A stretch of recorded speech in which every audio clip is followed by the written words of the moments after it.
All right, this is your man, Nichiren Babakwamana, or you can call me Mr. Smooth, and I'm here again to answer a question from one of my followers. The question is hermaphrodites real? Do we really have hermaphrodites in this world? The fact is, hermaphrodite is an old term. We no longer use hermaphrodites to refer to humans who have both sex organs. We rather call them intersex. They have their sex organ playing between male and female. So we call them intersex and not hermaphrodites. Hermaphrodite is a little crude and a little old. We no longer call humans who have both sex organs hermaphrodites. We call them intersex. Now, what makes this happen, or what are the causes of this? When the male and the female meet and then fertilization takes place, it takes a couple of days for the male organ or the female organ or the sex organ to decide to develop. The development is based on the dominant hormone, either testosterone or estrogen. If there's a lot of estrogen, it becomes a female and it will develop a uterus, fallopian tubes, and ovaries, together with the vaginal canal and breast and all the other female features. And if it's the male hormone that was dominant, you would have gonads, which is testicles, you have a prostate, and then you would also have a longer male organ. Now, the interesting thing here that most people do not understand is that the male and the female, the organs are virtually the same. The uterus, the fallopian tube, and the testicles and the ovaries are equivalent to the male testicles. The male prostate gland, the women have the Skees gland, which is equivalent to the male prostate gland, because the Skees gland also excretes prostatic fluids when women get what we call squirt orgasms. So virtually both organs are the same. Now, when it comes to the male organ itself, which is the pleasure organ, penis. It has a gland penis, it has a shaft, and inside there are three chambers. There are actually two chambers, but the top one, which is the corpora cavernosum, is divided into two. And then you have the sponginosum, which is under where the urine, sperm, and blood passes. Now, it is interesting to understand this, that the female also has a similar thing. The clitoris has a gland, has a perineum, and also has the chambers, similar chambers. Only that the male organ has the urethra inside the penis, but the female has the urethra outside the vagina. It's on top of the vagina. Basically, that is the difference. And when the formation is taking place, that is the basic difference. The woman has the urethra out of the vagina, specifically so that you don't have urine dropping inside the vagina to create change acidity and cause infections for the woman. Now, as I go on, I would also want you to understand that the structure of the clitoris and the structure of the penis is virtually the same. The clitoris has a head. It's called a gland. It has a coronal ridge, which is the behind the gland before you move the shaft. So if you see a woman who has a very well-developed clitoris, like pronounced clitoris, when the clitoris is a little big, you see that as a head, just like the male organ. It has a coronal ridge, which is like the head, the ring around the male organ. around the gland penis. That ring around it is called the coronal ridge. Women also have it. And then if the woman has a bigger clitoris, you can see a little shaft. And then when you raise the shaft, you can see a little vein joining the head of the penis to the shaft, the frenulum. So it is the same. And then when you go behind, the clitoris has two legs. The same way the male organ also has two legs. The male organ's two legs goes all the way close to where the prostate is located. But the female's two legs goes right inside the labia. It's inside. So when you place your finger inside the vaginal opening, around the walls, you'll be touching the legs of the clitoris, which is also quite sensitive for women. Now, what is the significance for what I am talking about?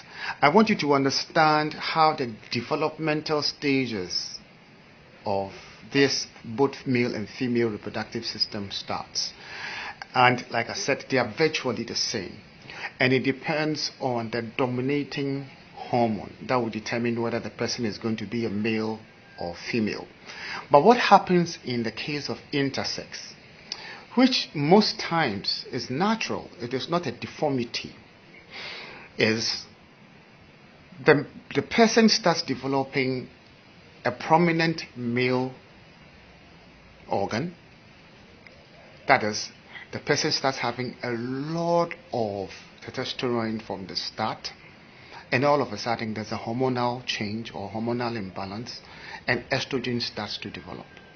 So here, during the formation of the sex organ, if the male organ, which is the shaft of the penis, had been very pronounced, very developed, and along the line the hormones change, what then happens is the female side of it also starts developing.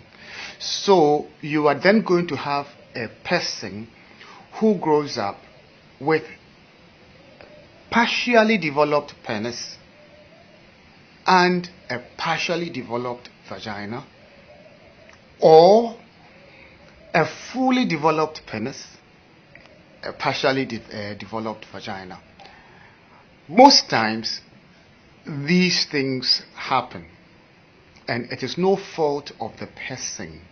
So when you see a person having a vagina and a penis, it is just that when the person was being born, there was some hormonal imbalances that caused the person to acquire both organs. It is not a deformity. It is not a taboo. It is called intersex.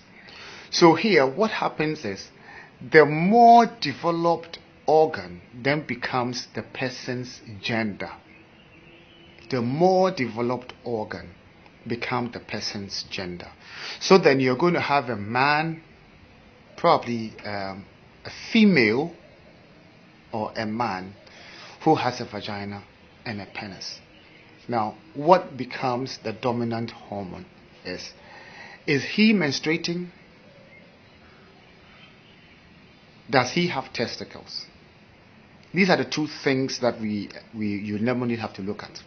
So if the man has a vagina, has a penis, but menstruates, if the person menstruates, it simply means that the person is more of a female than a male. Then, if the person has the female organ and a male organ with testicles and able to ejaculate but does not menstruate, the person is more of a man than a woman. So what parents actually do is, when a child is born and then they find out that the child has both organs, what they then do is call a doctor, do a surgery, and stop one or remove one. And I think this is not right. It is not right for parents to decide for their children when they have such a condition. Because when you do so, you can end up having a female who looks everything female, but because you had the female part removed, the person is going to have a male organ. Because you assumed that the person is a male because the person has testicles and a penis, and you made them seal or operate the female part. Then the person grows, starts growing hips, starts growing breast, and has a penis and testicles. So in this case, you have actually disturbed your child. So what you rather need to do is to allow the child to grow. And when the child is growing, you can then see, the child can then determine which of the organs that he or she has that is dominant, and that would make the child develop to become what he or she wants to become. And you can then later do a surgery if you want. It's very important that parents do not take such decisions when they find out that their child has such a condition. Now, it is also relevant to understand here that most times you're going to have, like I said, you're going to have one prominent, well-developed organ and other not properly developed or partially developed. Now, you can have a male, physically looking male, but the internal organ, the sexual organ, is female. It is also a hormonal imbalance that leads to that. And then you can have a completely female body that has a male organ. We call all this intersex. It is not strange. It is not devilish. It is not anything. It has nothing to do with evil powers or the Satan or whatever. It is just biological. Just that hormones didn't develop well. Now, there are the extreme cases where during development of the fetus, twins were supposed to be produced, but one stopped developing along the line and merged with the other. So here you have the possibility of both organs developing for the twins, and the other part of the body stops developing, but it gets fused into one. So here you're going to have two people in one, but one is more developing than the other. So you can have a woman who has two vaginas, two uteruses, two fallopian tubes, two ovaries, and even in some cases, two breasts. And even in some cases, two breasts. So when you see things like that, don't attribute it to any spirit or any negative force. It is just a natural thing that happens, and it has nothing to do with the parents or the person who is in that condition. The other thing too that you should understand or get is, in a situation where the formation of the fetus, when it is moving from the fallopian tube all the way in to plant itself into the uterus, it was two. So it's split into two, and then you're going to have a male and a female, but unfortunately one stops developing, and then the fetus fuses again to become one. So you're going to have the male organ developing and the female organ also developing. This is also called intersex. The interesting thing here is one of the organs will develop and the other will be partially developed. So in the case of a woman who has two vaginal holes, like she has two vaginas. Both of them menstruate. So she can have menses this week and have menses the next week, because she has 4 ovaries. She has 4 ovaries, 2 different sets of fallopian tubes. But you see, when she's engaging in anything sexual, the one that is not, if the male organ enters the one that is not properly developed, she doesn't feel pleasure, she feels pain, and she feels discomfort. But if it enters the one that is properly developed, she is fine. In the same way, when it is a male and a female that fuse together to form the person, you're going to have one of it not being very well developed. So if it's a female, you're going to have a vagina and you're going to have a penis. But you observe that you can use your penis and feel more comfortable. But when you are having penetrative sex with a male, when a male penetrates you, you feel pain, you feel discomfort. So it is important that parents do not have surgeries made on their babies when they find out they have such conditions. I understand it is disturbing. I understand it's not a comfortable sight. It's not pleasant, because we know how we people in this part of the world can talk and complain and all the stuff. But it is important that you get to allow your child to develop, allow your child to grow, so your child can choose. And I know that there are several videos on YouTube, several videos in circulations, TikTok or whatever they call it. I saw some lady there. I even sent her a message trying to check whether she ovulates and menstruates and ejaculates at the same time. She has not answered me, but that is okay. I have seen several videos on YouTube with women, when you do an ultrasound scan, having 2 uteruses, menstruating and still having children through one. So it is not strange to have someone live with you and the person is intersex. Like I said, we no longer call them hermaphrodites. It's a little crude. So let's understand that such people are around us. They are all over the world. And because people do not understand that this is a natural thing and there's nothing wrong with them, we sort of see them as weird, see them as not proper humans. So we make them go into hibernation and hide all through their lives, because then they are unable to live their normal lives. So I am bringing this out to you all, that everyone that you see that has that condition, it is natural. It's just hormonal problems.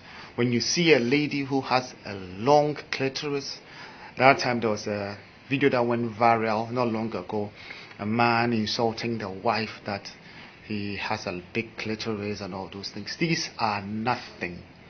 It is nothing to insult anyone about. It's nothing to complain about.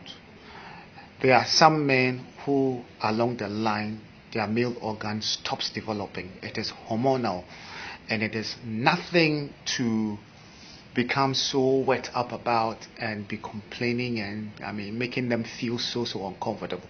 These are just hormonal, and there are ways that such people can also be fixed when they get to the right people, the right doctors, and people with the right resources. They can be able to help them. So here, in conclusion, if you find somebody who is intersex, embrace the person, love the person. They are also humans like us, and there's nothing wrong with them. It is just hormonal imbalances.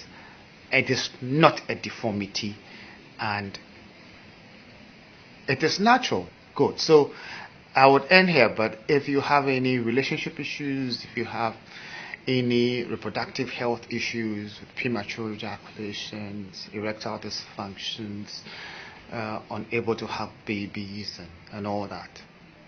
If you call my contact 0244 66 10 11, I will be able to offer you with some help. Once I can't handle, I'll refer you to some specialists that I work with in the health industry.